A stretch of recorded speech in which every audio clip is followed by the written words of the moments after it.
Back to my village. ஆமாங்க, summer லீவுக்காக அம்மா வீட்டுக்கு வந்திருக்கோம். இங்கே வந்தாலே ஃபுல் டைம் என்டர்டெயின்மெண்ட் தான். இன்றைக்கி பப்பியை குளிக்க வைக்கிற என்னென்ன அட்டகாசம் பண்ணுறாங்க பாருங்கள். பாவம் அந்த பப்பி தெரிச்சு ஓடுது. சரி வாங்க அந்த பப்பி என்னென்ன பண்ணுறது குளிக்க வைக்கிறேன். இப்போ இங்கே வாசலில் தான் அங்கே வைப்போம்.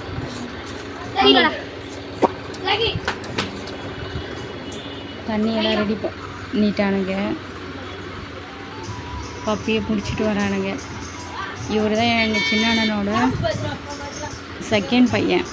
இவர் எப்போ பாரு மீன் வளர்க்குறது, கோழி வளர்க்குறது, இதை மாதிரி பப்பீஸ் வளர்க்குறது, இதுதான் இவரோட வேலையை. அது பயணி தெரிச்சு ஓடுது பாருங்களேன். இதுதான் இதை பிடிச்சிட்டு வந்துட்டு இதான் ஃபஸ்ட் டைம் குளிக்க வைக்கிறானுங்களே. அதனால் குளிக்கிறதுன்றால இப்போ தான் அது தெரிஞ்சிருக்கும் போல். என்னை விட்டுருங்க என்னை விட்டுருங்க என்னை காப்பாற்றுன்னு தெரிச்சு ஓடுது. ஆனாலும் அவனுக்கு விடுற மாதிரி தெரியல. பாவமாக தான் இருக்குது. ஆனாலும் அது மேலே ஒரு ஸ்மெல்லு வருது. அதனால தான் குளிக்க வைக்கல அப்படின்னு சொன்னேன். இப்போ பாருங்கள் அதுக்கு ஷாம்பூலாம் போட போகிறானுங்க. ஷாம்பூலாம் போட்டு குளிக்க வைக்கிறானுங்க. ஆனாலும் அது திரும்ப போயிட்டு மண்ணில் தான் புரண்டு விளையாடும். இப்போ பாருங்கள் ஷாம்பு போட்டு அது கையாலேயே அவனுங்களே தேய்ச்சி குளிக்க வைக்கிறானுங்க. பார்க்கவே காமெடியாக இருக்குது. சிரிப்பு வேறு இதில்.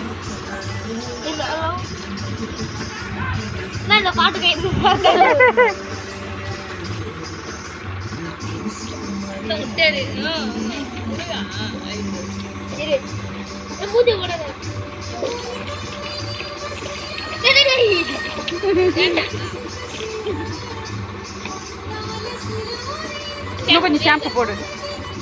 புதுசா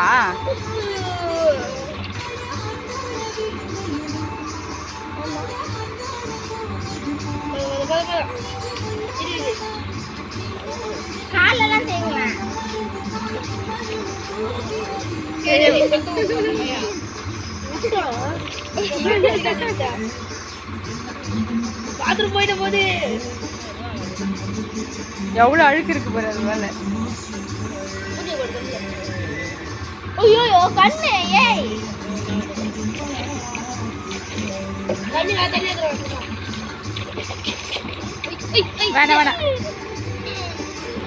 பாவம் அதே பயந்தடிச்சு கத்திட்டு இருக்கு.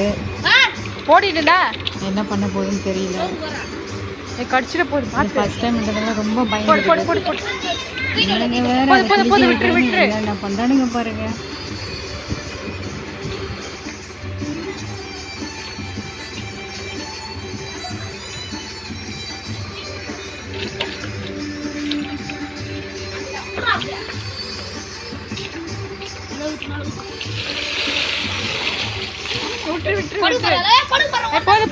போதும் அழுக்கு தண்ணி திரும்ப போடாது.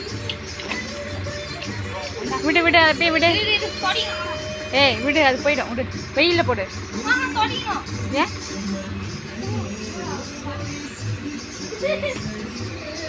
ரியா வேற அவனுக்கு பின்னாடியே சுற்றிட்டு இருக்கு. இதுதான் ரியா ஃபஸ்ட் டைம் டாகை ரொம்ப க்ளோஸில் வச்சு பார்க்குறது. அதனால் அது என்னெல்லாம் பண்ணுது, அவனுங்க என்னெல்லாம் பண்ணுறாங்கன்றதை பார்க்குறதுல ரொம்ப ஆர்வமாக இருக்கா. பாவம் அது பாருங்களேன். என்னை விட்டுருங்க என்னை விட்டுருங்க கதறுது வாயிருதுன்னு வச்சுக்கோங்களேன். வேலை பண்ணுறீங்க பாவம். பாவம் என்னெல்லாம் பண்ணுறானுங்க பாருங்க. அது விட்டா தெரிச்சு ஓடிடும். அவ்வளோதான். என்னை விட்டுருங்க என்னை காப்பாற்றுங்க. இனிமேல் இந்த பக்கமே வராது. மண்ணில் போய் பொருளும் பாரு. இப்போ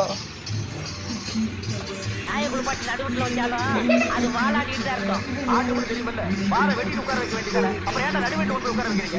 என்னடா தேவையில்லாத தத்துவங்க. பழுதுக்கு தெரியுமா கற்பூர வாசனை? அது இப்ப தெரிஞ்சு விட்டுருக்கு வரப்போ பழுது எந்த நூற்றாண்டு உண்டாருது?